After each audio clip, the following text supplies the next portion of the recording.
Assalamualaikum warahmatullahi wabarakatuh. Salam sejahtera untuk semuanya. Saya Pak Ali dari Inside Chamber. Berikut ini adalah video pembahasan untuk SMA ya, belajar dari rumah TVRI ya, tentang bendera, lambang negara dan Pancasila. Saya harap kalian sudah melihat tayangannya di TVRI ya. Kalau enggak di YouTube banyak yang mengupload juga ya, silakan dilihat ya. Kurang lebih tayangannya adalah seperti ini. Kita nanti akan menjawab pertanyaan-pertanyaannya ya. Tahukah Anda siapa yang menjahit bendera merah putih? Ini adalah pertanyaan yang pertama. Terus bagaimana tanggapan Anda terhadap tokoh wanita yang menjahit bendera merah putih tersebut? Maaf. Oke, kita lihat sekilas tayangan di TVRI. Ya, jadi jelas jawabannya ya, beliau adalah yang menjahit bendera merah putih. Ya, Ibu Fatmawati. Ya, langsung saja saya jawab di sini. Penjahit dari bendera merah putih adalah Ibu Fatmawati. Penjahitnya, tahukah Anda siapa yang menjahit bendera merah putih? Ibu Fatmawati. Kita lihat sekilas ya tayangan yang sudah muncul di TVRI. Oke, jadi ini adalah Pancasila kalau ini. Kita mulai dari bendera. Ya, bendera menurut Muhammad Yamin, ya, bendera merah putih ini sudah bukan bendera ya, simbol ya, lambang merah putih ini sudah ada sejak zaman dahulu kala, ya, sejak zaman sekitar 6.000 tahun, ya, sebelum Indonesia lahir, ya. Kita lihat di sini, nah, ya, sejak zaman dahulu simbol merah putih itu sejak telah digunakan sejak 6.000 tahun ya. Jadi asli penduduk Indonesia ya, penduduk Indonesia asli ya, yaitu bahasa Austronesia, bangsa Austronesia ini ya.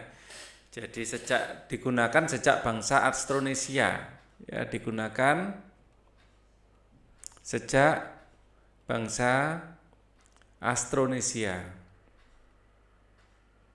Ini adalah nenek moyang kita. Ya, simbol merah putih itu digunakan. Nah, ini simbol merah putih itu digunakan. Terus kemudian simbol merah putih ini juga ditemukan di kebudayaan Hindu dan Buddha ya. Ada di reliefnya candi ya, Candi Prambanan dan Candi Borobudur itu menurut Muhammad Yamin seperti itu. Terus kemudian di perang Diponegoro dan Sisingamangaraja ya, dari perang Diponegoro dan Sisingamangaraja ini juga memakai simbol-simbol merah putih ya. Jadi Austronesia ya ditemukan di candi Hindu Buddha. Terus di perlawanan Diponegoro ya, Diponegoro.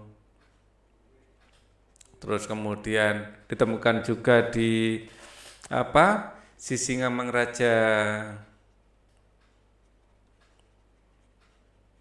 12 ya, itu juga sudah menggunakan simbol merah putih. Jadi simbol merah putih ini bukan barang baru di Nusantara ini ya.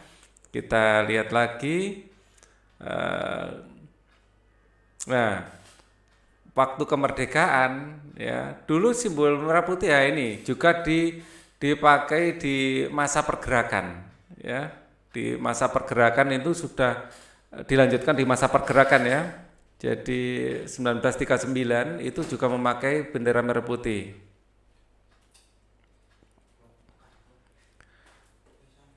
(1939) ya, cuman di situ masih ada gambar bantengnya ya.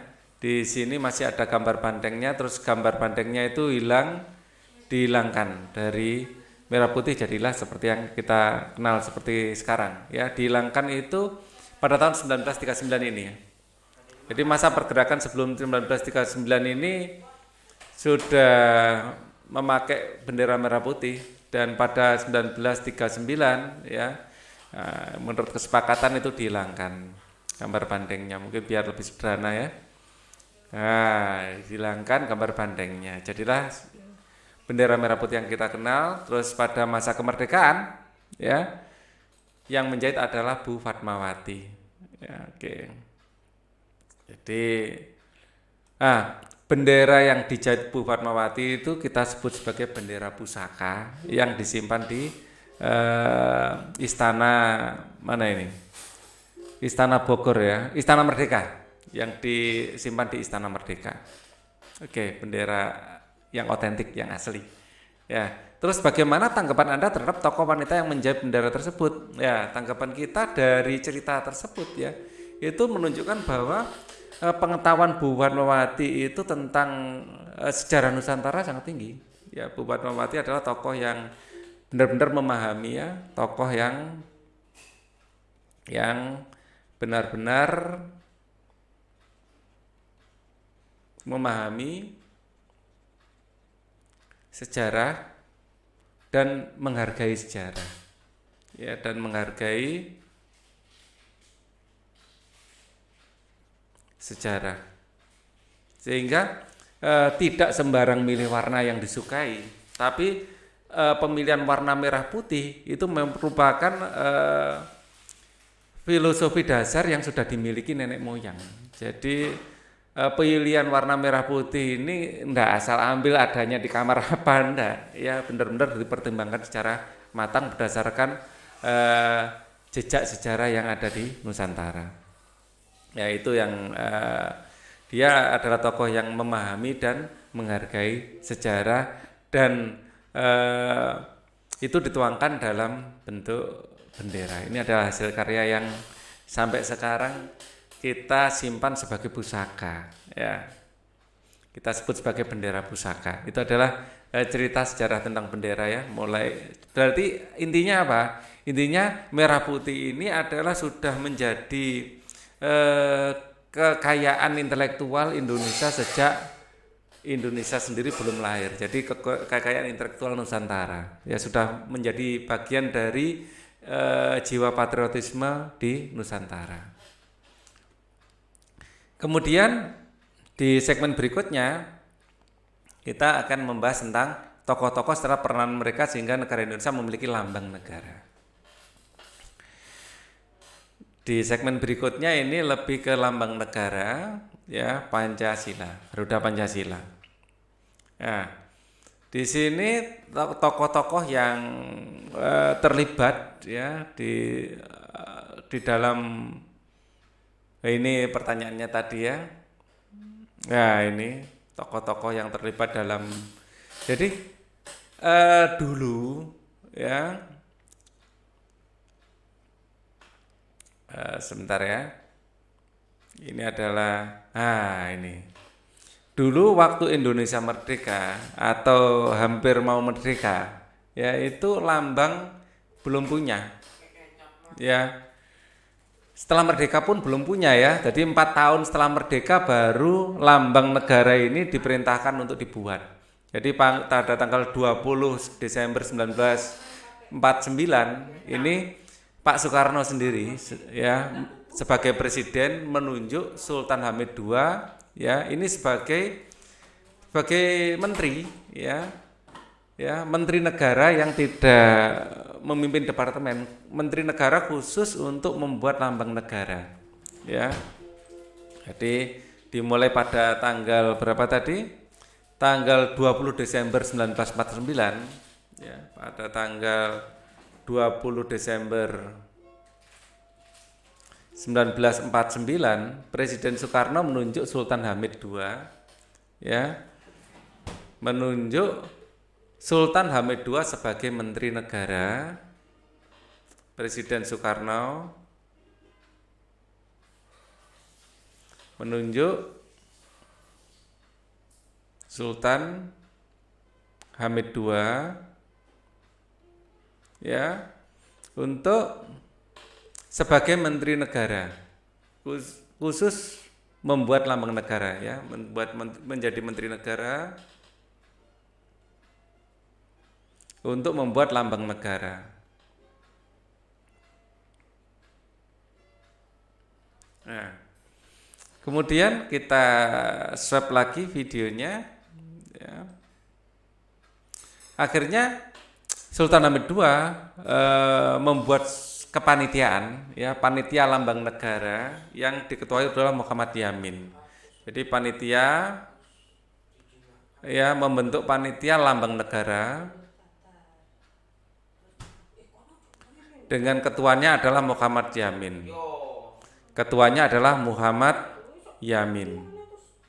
Ya, ketuanya Muhammad Yamin. Di sini sempat saya catat anggota-anggotanya. Jadi anggota-anggota yang ada di kepanitiaan itu adalah Ki Hajar Dewantara, ya, Ki Hajar Dewantara. Kemudian ada Muhammad Natsir. Kemudian di situ ada MA Peloupesi, ya.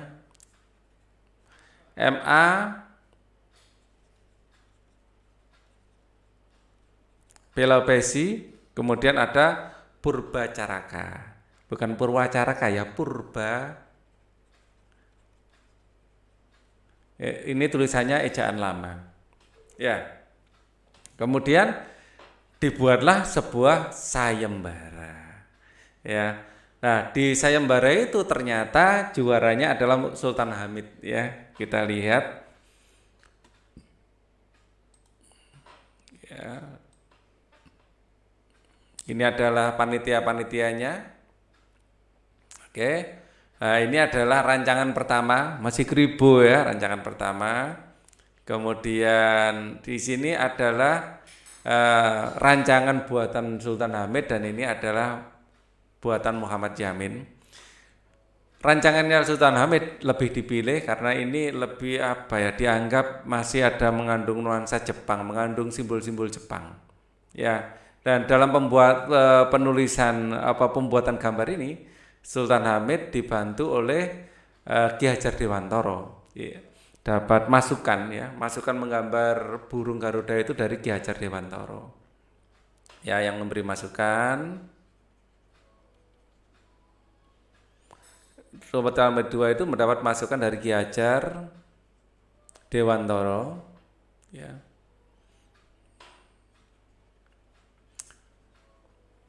Nah, masukan-masukannya itu ya karena Ki Hajar Dewantara memahami betul ya sejarah dan dari simbol-simbol yang ada di candi-candi, ya. Pokoknya dari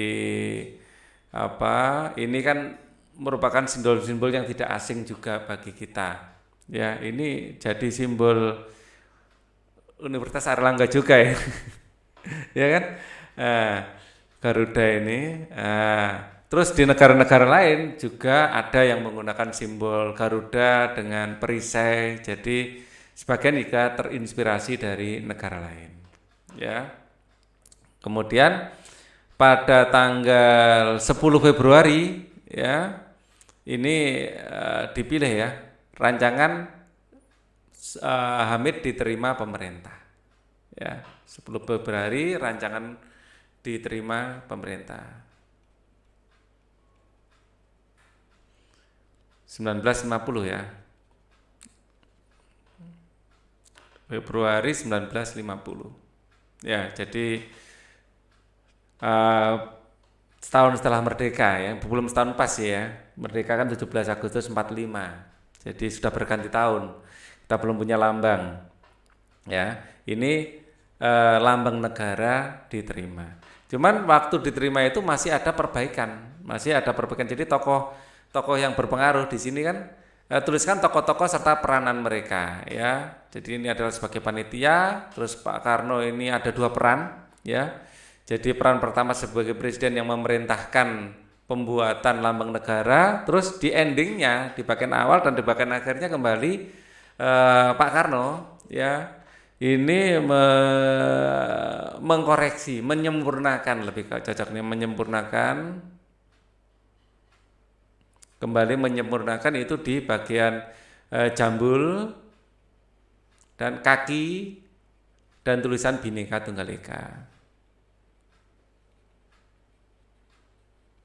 Jadi ada 3 poin yang disempurnakan.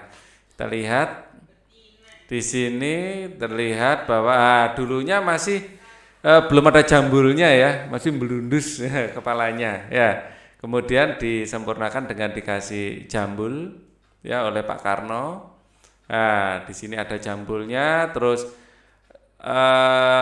di lehernya ini juga disesuaikan dengan tahun kemerdekaan, dan di sini adalah tanggal kemerdekaan, dan ekornya adalah bulan kemerdekaan. Jadi jumlah detail-detailnya itu disesuaikan dengan eh, hari kemerdekaan. Terus digambar oleh pelukis istana sampai 4 kali, ya.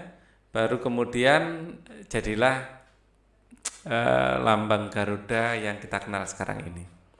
Oke, tuliskan tokoh-tokoh setelah peranannya. Nah, satu lagi pelukisnya. Pelukisnya adalah, nah ini tadi belum saya catat, saya lupa. Pelukis, coba kita nyalakan saja siapa yang melukisnya di sini ya. Siapa di sini pelukisnya?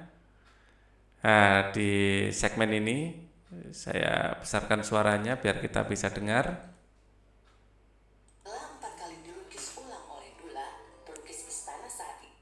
Dullah ya, pelukis istana saat itu sampai 4 kali ya. Jadi pelukisnya adalah Basuki Abdullah, atau dipanggil Dullah ya, Basuki Abdullah sebagai pelukis ya, atau di situ panggilannya Dullah ya tadi ya. Oke, kita akan lanjutkan. Bagaimana sejarah lahirnya Pancasila, tuliskan dengan bahasa sendiri. Kemudian video ini dilanjutkan ya, saya off-kan karena ini akan bisa dianggap melanggar hak cipta ya kalau dinyalakan. Itu alasan kenapa tidak saya nyalakan. Oke, jadi saya swap saja. Ini adalah Garuda Pancasila yang kita kenal. Oke, dimulai dari sini. Jadi bagaimanakah sejarah lahirnya Pancasila, tuliskan dengan bahasa sendiri. Ya, lahirnya Pancasila dimulai dari 1 Juni. Lahirnya Pancasila adalah 1 Juni ya. Di tanggal 1 Juni itu karena pertama kali Pak Karno menyampaikan istilah Pancasila. Ya. Lahirnya Pancasila dimulai dari sidang BPUPKI. Sidang BPUPKI ya. BPUPKI. Ya, ada yang masih ingat apa artinya badan BPUPKI? Badan Penyelidik Usaha ya, Persiapan Kemerdekaan Indonesia.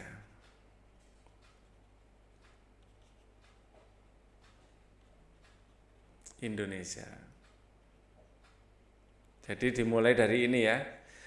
Nah, pada sidang pertama ya, ini pada tanggal 29 sampai 29 Mei sampai 1 Juni. Ya, di tanggal 1 Juni inilah pertama kali Presiden Soekarno itu mengutarakan istilah Pancasila. Sehingga 1 Juni ini dianggap sebagai hari lahir Pancasila, karena pada saat itu istilah Pancasila pertama kali diungkapkan atas saran dari ahli bahasa. Ya. Sila itu artinya dasar, panca itu 5 dasar. Ya. Sidang ini tujuannya apa? Sidang ini tujuannya adalah merumuskan dasar, filsafat dan bentuk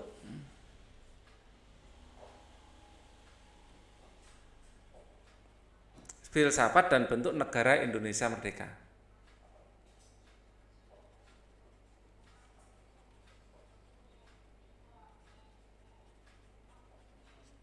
Ya. Kemudian ini adalah sidangnya ya, 29 Mei sampai 1 Juni. Nah, Pak Karno memberikan tiga,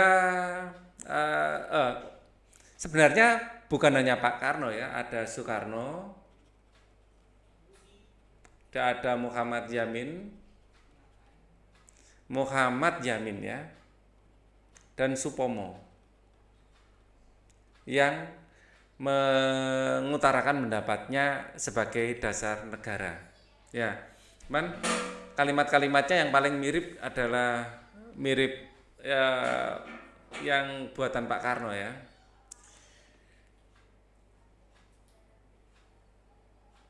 Kita akan bahas yang buatan Pak Karno, yang hasil pemikiran dari Pak Karno. Nggak mirip-mirip banget juga sih ya. Jadi ada penyempurnaan setelah itu.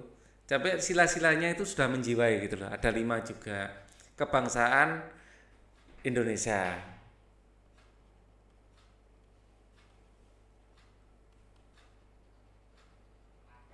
Ya, ini yang pertama ya, kebangsaan Indonesia. Yang kedua adalah internasionalisme dan perikemanusiaan. Dan perikemanusiaan.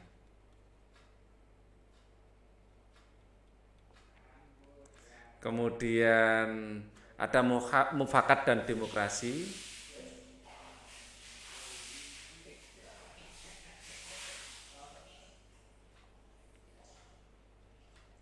Kemudian ada kesejahteraan sosial. 4 ya.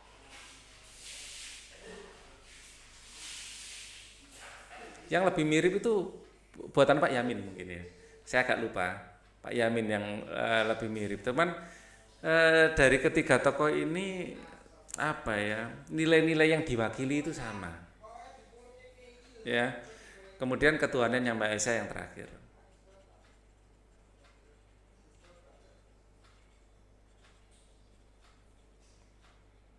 Nah, ini sesuai dengan sila pertama kita ya, yang akhirnya disahkan.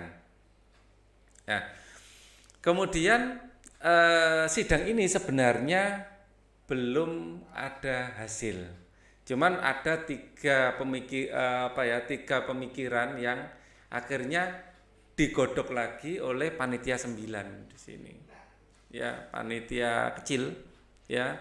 Jadi dasar pemikiran itu masih digodok lagi oleh panitia 9 dalam sidang berikutnya.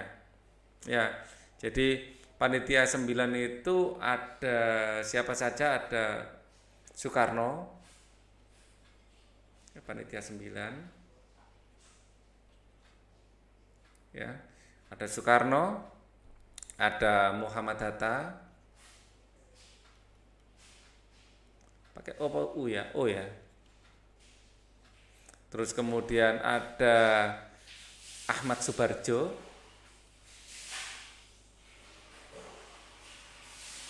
kemudian ada Muhammad Yamin, kemudian ada Wahid Hasyim,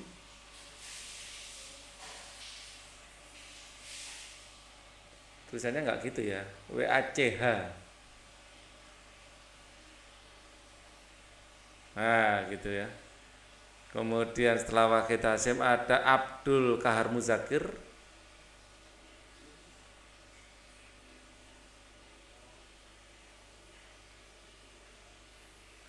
kemudian tokoh siapa lagi, Abi Kusno,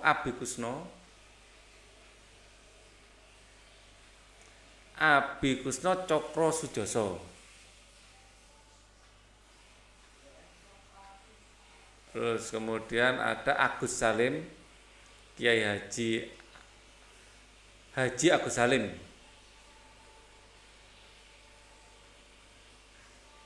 Kemudian ada AA Maramis. Oke. Nah, hasil dari sidang ini adalah Jakarta Charter atau Piagam Jakarta. Ya, Piagam Jakarta ini sebelum disahkan ada revisi. Ya, ada revisi. Ini pun direvisi Ya, revisi itu adalah penghilangan kalimat ini apa ketuhanan dan kewajiban. Nah ini ketuhanan dan kewajiban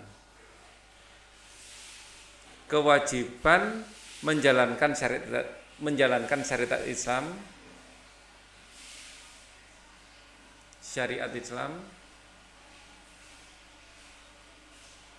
bagi pemeluk-pemeluknya.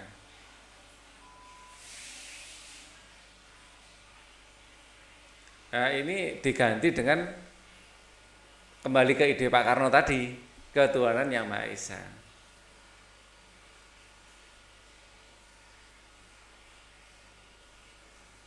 Ya, kembali jadikan seperti ini karena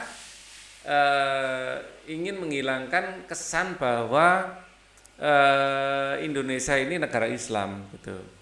Jadi biar lebih apa ya, lebih bisa diterima oleh semua pihak. Jadi ini pun ya tidak main-main ya. Kiai apa tokoh-tokoh agama besar itu diundang untuk proses perubahannya. Di antaranya ada Ki Bagus Hadikusumo,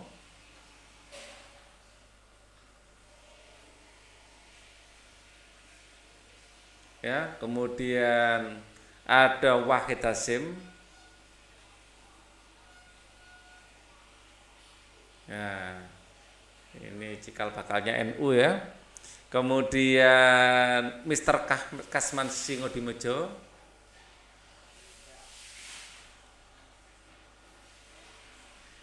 ini adalah tokoh-tokoh agama yang ada pada saat itu, dan Tengku Muhammad Hasan.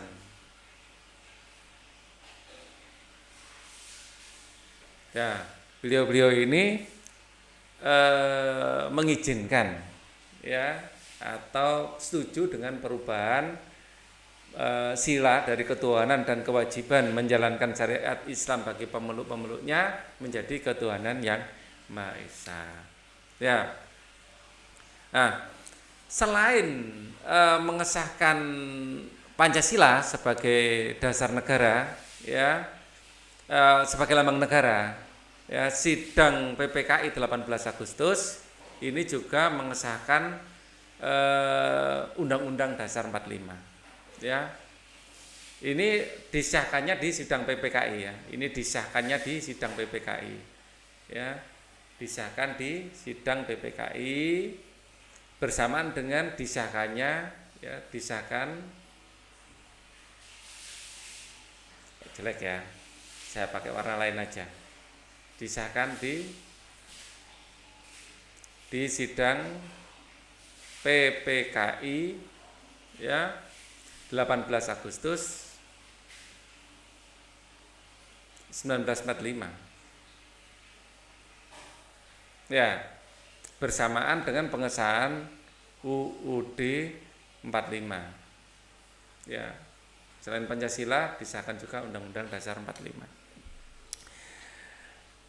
Oke, ini adalah jawaban ya. Jadi ceritakan ulang ya, kalian menceritakan ulang. Saya hanya membantu, kalian tetap harus bikin kalimatnya sendiri. Ya, kurang lebih resumenya seperti itu ya. Boleh juga kita lihat di sini, kita swap sedikit ya. Jadi oh ya, ada soal lagi nanti ya. Jadi ini adalah 1 Juni Pak Karno memberikan pidatonya tentang apa Pancasila, dan ini waktu beliau memberi nama Pancasila, image-nya seperti itu. Sidang BPPKI tanpa hasil alias gagal, lalu dibentuklah panitia 9, 1, 2, 3, 4, 5, 6, 7, 8. Loh, yang satu mana? Ya. Oke, kemudian disidangkan lagi, terus kemudian disahkanlah. Bagaimana sejarah lahirnya Pancasila yang tadi. Kemudian ada tayangan lagi, mungkin akan saya jawab di sini ya. Kita lihat ini adalah bagaimana perjuangan guru ya di daerah Lombok. Ya harus menyeberang lautan sebelum mengajar ya.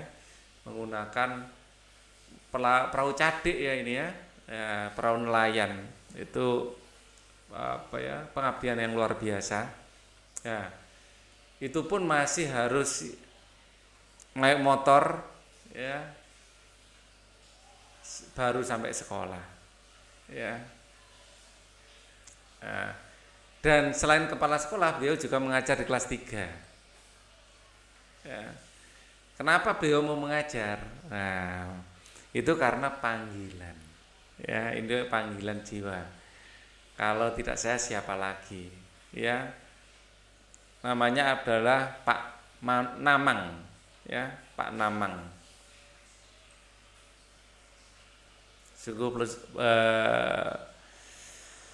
tokoh yang luar biasa Pak Namang ini ya, living legend ya. Pak Namang berharap satu di antara murid-muridnya nanti ada yang bisa benar-benar menjadi pemimpin di Indonesia ya, itu harapan beliau. Kita swab pada segmen pertanyaan. Ternyata tidak ada segmen pertanyaannya ya. Wah ini. Bagaimana tanggapanmu terhadap perjuangan Pak Namang menjadi guru? Ya, kalau tanggapan saya sebagai sesama guru, ini adalah perjuangan yang luar biasa. Ya, perjuangan atau dedikasi yang luar biasa.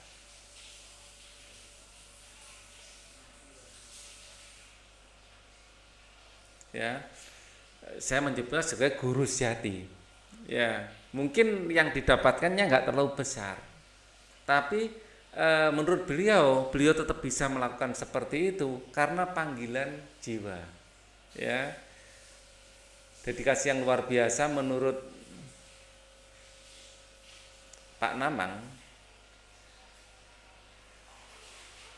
Ya, menjadi guru adalah panggilan jiwa. Ya, dan semangatnya beliau itu ingin melihat murid-muridnya menjadi lebih baik, dan doanya adalah paling tidak ada salah satu muridnya yang bisa menjadi pemimpin yang besar di negara ini. Ya itu. Ya, kalian bikin kalimatnya sendiri ya. Coba saya skip lagi di sini. Ini. Kemudian menurutmu butir Pancasila mana yang dimaknai oleh Pak Namang sebagai guru? Butir Pancasila. Yang kedua adalah butir Pancasila. Jadi Pancasila itu ada 5: ketuhanan yang Maha Esa, kemanusiaan yang adil dan beradab, persatuan Indonesia, kerakyatan yang dipimpin oleh hikmat, kebijaksanaan dalam permusyawaratan perwakilan, dan 5, keadilan sosial bagi seluruh rakyat Indonesia. Jadi di sini sila Pancasila yang diamalkan ini lebih ke sila 2 dan 5. Ya. Jadi kemanusiaan yang adil dan beradab. Jadi dari sisi adilnya Pak Namang itu ingin agar pendidikan itu merata. Jadi anak-anak Lombok pun berharap bisa mendapatkan pendidikan yang baik. Ya, terus keadilan sosial bagi seluruh rakyat Indonesia, keadilan sosial. Ya, cuman kalau dilihat dari perjuangannya sebagai guru, saya lebih ke sila 5-nya lebih kuat. Walaupun sila 2 itu juga muncul dalam perjuangan untuk memberikan pendidikan, ya, keadilan sosial bagi seluruh negara. Ya, ini dia ingin agar masyarakat di sana ya juga merasakan pendidikan yang sama dengan yang di tempat lain, misalnya di Jawa ya. Kalau di Jawa mungkin yang lebih mendapatkan fasilitas lebih ya, tapi saudara-saudara kita ini banyak juga yang di luar Jawa ya. Untuk sementara ini yang bisa saya jawab. Nanti kalau ada detail yang saya temukan ya, nanti akan saya berikan di kolom komen ya untuk melengkapi jawaban saya yang ya secara spontan ini. Ya, coba nanti akan saya berikan detail ya untuk yang butir Pancasila. Ya. Karena saya khawatir kalau terbalik-balik ini butir Pancasila. Thank you for watching. Wassalamualaikum warahmatullahi wabarakatuh.